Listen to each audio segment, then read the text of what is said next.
Well, hello again, good sir, Mr. Michael. Let's talk about your picks for Week 5. You ready to do this thing? I am. Let's do it. All right, excellent. All right. Well, out there, YouTube world, this is We Are the Game. I'm Luke, and that's Michael. And today he's going to do his picks, and I'm going to have the liberty of making fun of them after some of them are wrong, even though I'd have been wrong on way more. So we're going to be using the NFL Pick'em site, which is this one. We're going to browse through all the games and decide which ones we're going to pick. I don't think we're picking all the favorites this week, which is way more fun anyway. So, all right, Michael, for Thursday night, I have to watch two of my nemesis play each other.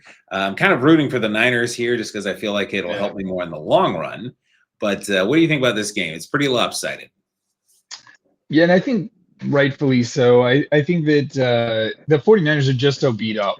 I think that there's so many injuries there. And they're just struggling to get it. They're trying to get people back, and I would understand the temptation to try to get people back to compete in this game. I think that they'll struggle some in that regard. So we'll see how that all works. I know Brock had been talking about trying to play, but and the Rams on the other side, they're very balanced offense. They look really good. Their defense has been great, and I think they're very healthy. I don't think they've only got one or two people out. So yeah, I'll definitely take the Rams on this one. Okay, nice. Especially I think I actually agree with you. I do think there's like a ticking time bomb that is whenever Puka Nacua finally gets one hit too many. But Cooper Kupp pulled it off a few years back, so maybe Puka will too. They'll stay okay for a while. So we'll see. They lean heavily on him. Yeah, that man gets hit. Yep. So all right. Next, early morning in Tottenham, we have early-ish morning. It's early on the West Coast. We've got the Vikings going to play the Browns in England. Vikings pretty heavily favored. Browns defense has already stepped up and be one NFC North team. Can they do it again this week? Well, the short answer to that is 100% they can do it again. The Vikings did not look good last week. Carson Wentz, he looked great the first game. Second game, he looked like Carson Wentz. So I kind of get the feeling that some of that is playing overseas, and they're going to do it again here. So I want to find ways for the Browns to win, and Gabriel playing should be very interesting. But one would think he's going to come in with a limited playbook. They're going to go into one of the best defenses in the league with the Vikings. I think a lot of things would need to go wrong for the Vikings for Cleveland to win. To be fair, they've pulled that off before, but I would take Minnesota even in this one for sure. Yeah. Yeah, it'd be quite entertaining. I think regardless of what else happens, I just want to see Dylan Gabriel play and see what that's looking like. So we shall see. All right.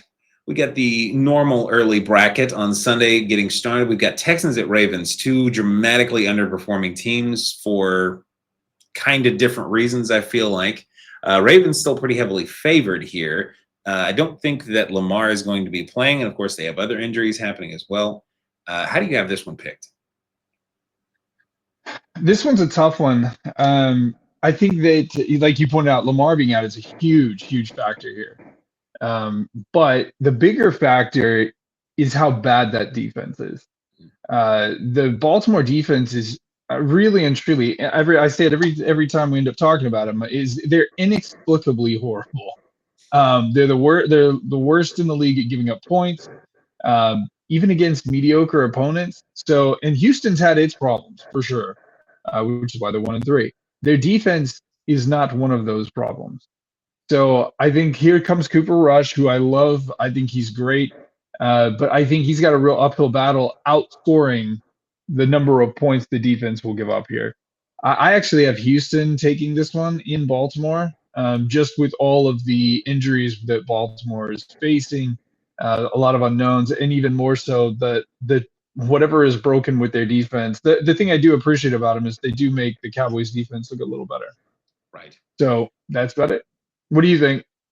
Yeah, I mean, basically this very similar. It's going to come down to which Cooper Rush shows up, because we've seen Cooper Rush come up back, particularly when he played with your Cowboys, and really play well, and he made people question, like, do we really need Dak Prescott kind of things? And of course he was just having a good streak of games.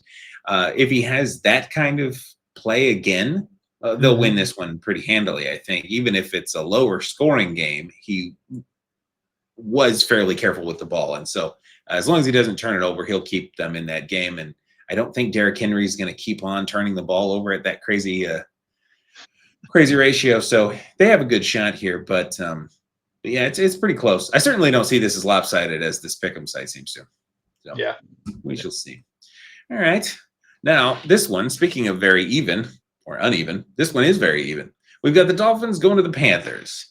I'd say two teams that are underperforming for different reasons. The Panthers, a lot of people seem like they thought they were going to just step up, and this was their year. Their offense was going to be churning. Their defense, they could just be average, and they would be in real contention for the NFC South. It's an early, it's early in the season, but it so far feels like that's not quite how this is going. The Dolphins got their first win, but they did the classic won the battle, lost the war with Tyreek Hill going out. So they're reeling. Who do you have winning this one? Kind of close looking one. I do think this one's very close. It's funny. You were just talking about which Cooper Rush shows up. With the Panthers, it's like which Panthers show up, right? It's not just one person; it's the whole team. One week they go 30-0, the next week they come in and just kind of don't play against New England. So I don't even know what to really think week to week with them right now. I felt like at the beginning of the season they were kind of finding some consistency. I don't know if they just overlooked the Patriots, but they shouldn't overlook the Dolphins, even without Tyreek. I don't think either of these teams is very good right now. I'm actually going to take Carolina. Stick with this. Take Carolina. I do think that they have a little bit more going for them. I think it's their game to lose. I would not be shocked if they find a way to lose. Yeah. This one is appropriately close on here, so I respect that. I think you could pick either team, and people would say, "Yeah, I guess that makes sense." I would take the Panthers as well. I think just because of how much the Dolphins are probably reeling from Tyreek Hill. I know he hasn't been producing like olden days Tyreek Hill, but he's still an integral, big part of that offense. So, all right. Next, we've got the Raiders going to play the Colts. The Colts lost in a weird one, a close one with the Rams. The Rams are one of the best teams in the country. If they can hang in with them, then they can hang with anyone. Indiana Jones is still a fun experience to watch. The Raiders have some good things going on, but it doesn't seem like their team is ready as a whole to contend with even pretty good teams at this point very often, let alone a really good team like the Colts. Is this one appropriately lopsided as it's predicting here? I think so. I would pick the Colts without any hesitation in this one. Outside of, I think, the NFL's love affair with the Colts this season, which I'm definitely part of. The Raiders, I don't know that I expected the Raiders to be, a playoff contender or any of that, but they have definitely underperformed from what I was kind of expecting or hoping for them. I think that this one's pretty straightforward. Pretty straightforward. Should be fun. I mean, if Adonai Mitchell holds on to it, they may win that game against the Rams. I know I don't mean to keep on raining on that guy, but they were really close. So, stuff happens. All right. Very good then. Okay, we've got the Giants going to the Saints. Another battle of underwhelming. I don't even say underperforming. I don't think people expected a lot from the Giants and the Saints this year, but underwhelming teams. The Giants defense has kind of lived up to expectations. Won them that game. It was a big part of winning them that game over the Chargers. But their offense showed up and did just enough to win that game as well. So that was fun. The Saints have had a few games, three games this year where they've really challenged teams that were, quite frankly, better than they were. But they've also had some other games where it just seemed like nothing worked. Their wheels were spinning. So nothing's really working. Give me your winner for this game, Giants and Saints. I think I would take the Giants. I'm a little the only thing I'm really concerned about with the Giants is if Dart's going to play, and if he is, how he does in game 2 versus game 1 as people adjust. If not, then we'll see how I guess Russ does against them. So should be very interesting to see. And then watching Cam really get a real shot, probably faster than I think anyone expected Cam Scatterbo to get. But I'll take them to stick with it. The Saints look pretty terrible. I'm trying to find a nicer word. They look bad. And they're on a race right now for the first pick, so it's not all lost, but I think they've got a lot to figure out. All right, fantastic. All right, well, next we get into your team. We got Cowboy. I don't want to say Giants. Cowboys at the Jets. Cowboys. They've got to have this one. I feel like and after that tie, as much as moral victories aren't worth a whole lot, they have to know that they can contend with anyone at this point. This is a good chance for you to maybe button up a little bit of those stats, particularly the deep ball stats. Garrett Wilson's about as good as anyone at the wide receiver position, but outside of that, this team is struggling right now. The Jets are really struggling. So give me the Cowboys at Jets. How's this going to look? Well, I think the thing that I'm looking forward to seeing in this game, the Jets are like the third or fourth best rushing team right now in total yards. And Dallas, this was our kryptonite last year. Was we couldn't stop anybody from running over us, and it appears like we've made some real inroads. I think we had a real down week last game, but the Jets are really good at running the ball. They're not good at all at passing the ball. So in theory, this plays into what looks like maybe our defensive strengths if we have any. So yeah, we'll have to see how that goes. Their defense has also been, I would say, pretty shockingly not great. So it should be an opportunity for Dak to keep racking up yards, and we'll see kind of where things go. But yeah, I don't see really why we shouldn't. Obviously, we should walk away with the win here, but more appropriately, I think we need to walk away from a win with some considerable, being lopsided. We need to walk out of there dropping a lot of points and then running away without giving up 20 points. That would be pretty good in my opinion. Yep, that would. Yeah, I'd like to see Javonte get into this one a bit more. And obviously, if you end up building a lead, you're going to see your run game. But yeah, the Jets, as long as you're not throwing at Sauce Gardner too much, it seems like they're kind of vulnerable in the pass game. So, and even Sauce at times can be, he can get torched. So it should be Cowboys all the way here. We will see. As for their run game, we kind of predicted coming into the season that their run game might be pretty good. Breece Hall, Braylon Allen, both really good running backs. And then Justin Fields, I mean, he's already got almost 200 yards on the season and 3 touchdowns there. So that is really their thing to worry about there. So we'll see. I think if you can keep that under control, you should have this game locked up. So. Yep. All right. Broncos at Eagles. Eagles heavily favored. Broncos have been underperforming through the season. The defense is still quite good, but that offense is sputtered to say the least. Last year, coming out the gate, they kind of sputtered early in the season and then figured things out. Maybe they turn the corner at some point this year. Is this that week? Yeah, I mean, I think the Broncos have played pretty good football. They're just finding themselves on the wrong side of it pretty regularly. I think that for the Eagles on the other side, they haven't really been overwhelming. Like they're good, they're a great football team clearly, but the Broncos have lost to the Chargers and the Colts, who are very, very good football teams, and they've lost both those games by like a combined 4 points. Yeah. So these are games where they were in it, they were competing. The Eagles will be a real test of that. I think that Bo is probably the linchpin in many ways for this team. The run game, I would assume the Eagles are going to try to shut down the run game because that's what the Broncos use to kind of provide Bo with enough leverage to throw the ball around. So yeah, I'll be very interested to see if they can hold on to this. With that also being said, the Eagles defense has been good, but Carter is still dealing with some kind of shoulder injury. I think the bigger thing is that Lane Johnson messed up his shoulder during the last game. And if there's somebody in the world who hates getting hit more than any other quarterback, it's got to be Jalen Hurts. He does not like getting hit at all. They're the 31st ranked passing offense. I think the Broncos defense is pretty great. They're going to want to take away the ground game, which the ground game hasn't been particularly phenomenal either. So I expect this to be a fairly low-scoring game, but I'm going to actually take the Broncos on this one. I think that they're going to show up and pull out a win here.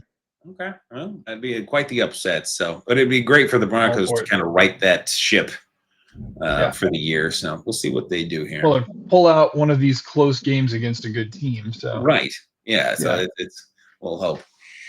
So then we've got my Cardinals hosting the Tennessee Titans, the first game of the afternoon slate. So Cardinals heavily favored. Lord only knows why. I know the Titans are really struggling, but I don't know that the Cardinals have been all that impressive. So any reason why I should be worried about the Titans here? No. Okay. That's I was like looking for reasons why. Okay, why should you be worried about that? The thing I thought people would be worried about with the Titans is Tony Pollard. I love Tony Pollard. He's a great running back, and he has his moments for sure. But they're a one-dimensional team right now. While Cam Ward is figuring things out, and he also has his moments where it looks like, oh, okay, maybe he's got some things going. They're multiple steps away, I think, from being a particularly good football team. They're the worst points for offense in the league, and the ranked third in the worst in points against. So they kind of up there with the Cowboys. So if y'all are, I think y'all are good to go. I would love for this to be a game where your passing offense, I think, will be absolutely forced to show up. Because I know Trey is at best dinged up.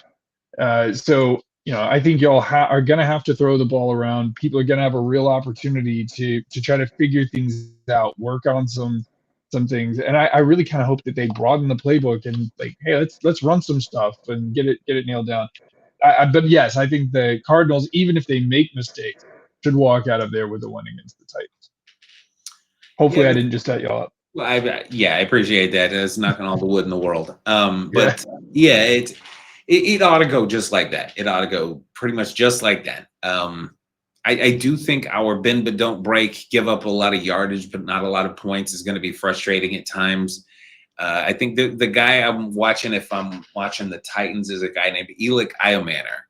And he went to Stanford, the same school as Michael Wilson, our number 2, and they know each other, they're friends and all that. But I think Elik Iomanner is going to have a lot of yards and a lot of catches in this game. I think we'll probably try to take away Calvin Ridley, but then Iomanner will probably get a good number of catches and yards, just hoping to keep him out of the end zone. But outside of that, like you say, this is the opportunity that we need before a really tough stretch of 2 games against, I believe, the Colts and then the Packers. We need to figure out the passing offense right now. So Agreed. Yeah, this let's do it. So hopefully Cards win, obviously. Yeah. So now we get a much more interesting game, to be completely honest. Obviously, I'm interested in the Cardinals, but I think everyone in the country is going to be interested in Buccaneers going to play at Seattle. Buccaneers slightly favored, but this is very much just a coin toss of a game. Give me your winner for this game. Well, I think this one comes down to me, and I love the way they have this picked, and I really hope that's the way it plays out. The Buccaneers come out on top. Baker always, in a game where he loses, he always feels like he's just one play away. And the look at the end of the game of Baker, and I love how much of a competitor he is, was just replaying and thinking through the opportunities in that game to have walked away and then have been the 4-0 team. So yeah, I still think this is a definitive Super Bowl ready team. I just think that they are very, very beat up right now. They have injuries going across. They can't keep their wide receiver core healthy. So it's like one minute they've got one receiver, the next minute they've got the other. Chris Godwin being back is good. He looked like he's going to need a minute to rework into the offense. I think that he caught 3 out of 10 passes. Some of those weren't right to him. Mike Evans, of course, still out. Bucky Irving, it looks like, is, again, hopefully just dinged up, but maybe not playing. As you pointed out, Rachaad White, he's a legitimate backup who's going to be able to walk in and be productive, which is going to keep this a game. But even their defense has a lot of kind of injuries and people, again, dinged up. Whereas Seattle seems like they're very ready to go. They ready to play. Their offense in particular is not particularly injured. So, I expect this is almost certainly, I think, the best game of the week. So I am probably staying with Seattle. I still think Seattle's got the advantage, especially at home. But we'll see how that plays out. I expect the Bucs to be in this, and I hope that they win it. But my pick would be Seattle in this one. Yeah, I get that. I totally get that. We'll see. I don't know. I could love to see like Vita Vea going up the middle or something and disrupting that offense a bit. But sure. Who knows? Who knows how that battle will turn out? So, okay, very good. Next, we've got Lions going to the Bengals, another cat bowl. Lions probably appropriately favored by a huge percentage here. Lions look like week one was a complete blip, and now they're back to being the Lions, the 14, 15 win team, or at least expected to be at the end of the season. The Bengals are reeling, to say the least. Everything seems to be imploding. They're realizing more and more just how much they rely on Joe Burrow to be magic. Do they have any hope and a prayer of beating the Lions? No. Yeah, it doesn't seem like it. Not even a little bit. They don't. I mean, without Joe, they don't do anything well. Right? They don't do anything well. They're last in the league in rushing, like completely anemic in rushing, and then passing. I think they're 30th now, which is incredible considering that they did have Joe playing for 2 weeks. So yeah, the short version is no. The Lions, as you said, are looking pretty solid. I would assume that this is one where they come out in the first half, blow the doors off, and then, to be fair, the Lions do have a bit of a reputation for just keeping the foot on the gas for the whole game, but which is okay. I don't really have a huge problem with that. These are all professional athletes; they can figure it out. But I should be a very easy game for the Lions, I would think. Yeah, I think this is a game where they just try to stay healthy. Oh yeah, no, a lot of run game, running backs. Not even just like a bunch of Jahmyr Gibbs, but like I think it's David Montgomery they still have, and even the people behind him. Get some of your depth involved to get them more experience and time on field. So that'd be a good game for them. So, all right. Then we've got the Washington Commanders going against the Chargers. Washington's still dealing with a lot of injuries. I believe Jaden is still expected to be out. I think that's right. The Chargers coming off a weird loss to the Giants of all people. Kind of wondering, I know they've got a couple of interesting injuries, particularly on their offensive line. But was the Giants' loss a fluke, or are they chargering? We're not really sure. Give me your winner for this one. Well, I mean, if we were just looking at, okay, so if Jaden plays, and Noah Brown's injured, and Terry McLaurin, like, if he plays, he's not going to be as mobile as he normally would, since this is a leg injury. I want to say a knee injury. So he's not going to be his normal, I can run everywhere and do all the things kind of guy. He's a great passer when he wants to be, but now the guys you're trying to pass to are injured. So I think that's a real challenge against the Chargers, who maybe the best way of looking at it is maybe the Chargers overlooked the Giants maybe a little bit. Right. And now they're going to want to come back in and prove, like, no, we're ready. We're going to show back up. So I expect the Chargers will run, and this is at home for them. So I expect the Chargers will walk out of there with this game over the Commanders. Yeah, it kind of makes sense. I will say they're still up in the air. There's a fairly recent update saying that Jaden Daniels is going to practice this week, but sure. There's a fair amount of distance between that and actually playing on Sunday. So we should see. Yeah. All right. So Sunday night, we get the Patriots going to the Bills in another very lopsided, or expected to be lopsided, game. Patriots played pretty well against the Panthers last week, but it is the Panthers, and so we don't really know for sure what to think of that at this point. But the Bills look like the Bills. So, in short, the question is, similar to some of the others I've been asking, do the Patriots have any shot here? I would say that the Patriots have had a lot of achievement on passing offense this season, which is really pretty cool to see. I mean, it's hard to imagine a game where they can stop the Bills' offense. It's also hard, basically impossible for me to imagine that they can win a shootout. So, I think it'd be interesting if this is a good game. Like, I think that would be a bit of an achievement for them. I'm all for it. I think if this ends up being a real football game, it's divisional.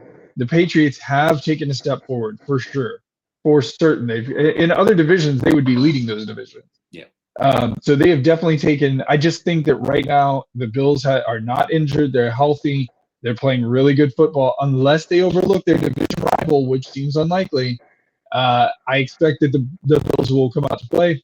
They'll, especially again at home, they'll win this one outright. So I don't know that I expect it to be a blowout, but the Bills are definitely capable of it. So yeah. Yeah, again, moral victories aren't worth a whole lot, but if the Patriots keep this as a one-score game at the end, that would Yeah. be amazing for them, and the long-term momentum and trajectory of that team would probably mean a lot. So we shall see. Yeah. All right. Last, but oddly enough, not least, you've got the Chiefs going to play the Jaguars Monday night. I think the Chiefs playing better this last week against the Ravens. It has the possibility of being some fool's gold about them playing against maybe the worst defense in the country. Statistically, I believe it is the worst team in the country. And then the Jaguars are playing the best they've played since like 2018. So I don't know that this one's quite as lopsided as it's suggesting. What do you think? Well, so far in the year, the Chiefs have played two good defenses, the Chargers and the Eagles, and lost. And they've played two bad defenses in the Giants and the Ravens and won. The Jaguars are not a bad defense. The Jaguars are a good defense. Not only that, the Jaguars offense seems to have found an identity and a life in of itself in Travis Etienne, who I would never have picked as the guy who is really the running back to watch right now. He is one of those guys who is very, very effective. And they're like fourth in rushing right now. Things are working for the Jaguars, and to beat the Chiefs would be an enormous push for them. I think emotionally as a team and from a morale side. The Chiefs, they have their moments where they're looking like, yep, they're looking pretty good. And we look at it and we say, oh, wow, they handled Baltimore. Everyone has handled Baltimore. Everyone. So I don't know what the Chiefs kind of achievement really is at this point. This would probably be one of the best teams they beat if they beat the Jaguars. So I think that I'm going to pick the Jaguars to keep going here. I think that they're similarly. We kind of looked at them. I looked at them and said, oh, well, they beat Houston. And okay, that's pretty good. And they beat the 49ers. The 49ers is the one where I feel like that's a measuring stick kind of game. So let's see if they can go beat relatively healthy-ish Chiefs, and we'll see how that goes. What do you think? You think the Jaguars there? You think that's more of a crazy pick for me? It's not crazy. I do think this one should be closer, maybe more like 60-40. They're a better team than we expected, and I think they're a little better than they're being given credit for right here. But this also, I don't know why, it just feels like it's about time for some Chiefs shenanigans where some crazy something happens at the end of a game. So I would pick the Chiefs here, but off of pure superstition almost. So I appreciate that. Yeah, right. But it should be a really fun week. It'll be fun as long as the Cardinals win. And then, it should be really good. So quick summary. We got 4 teams on bye: Atlanta, Chicago, Green Bay, and Pittsburgh. So they will be getting healthy and joining us again next week, and that will be fun too. So these have been our 14 games, I guess, for the week. We'll see how we do. Really appreciate anyone who's willing to give us a like and a subscribe. We're trying to get to 100. We're getting really close. Thank you very much, everyone, for joining us. We hope you have a fantastic day, and we will see you all in the next video.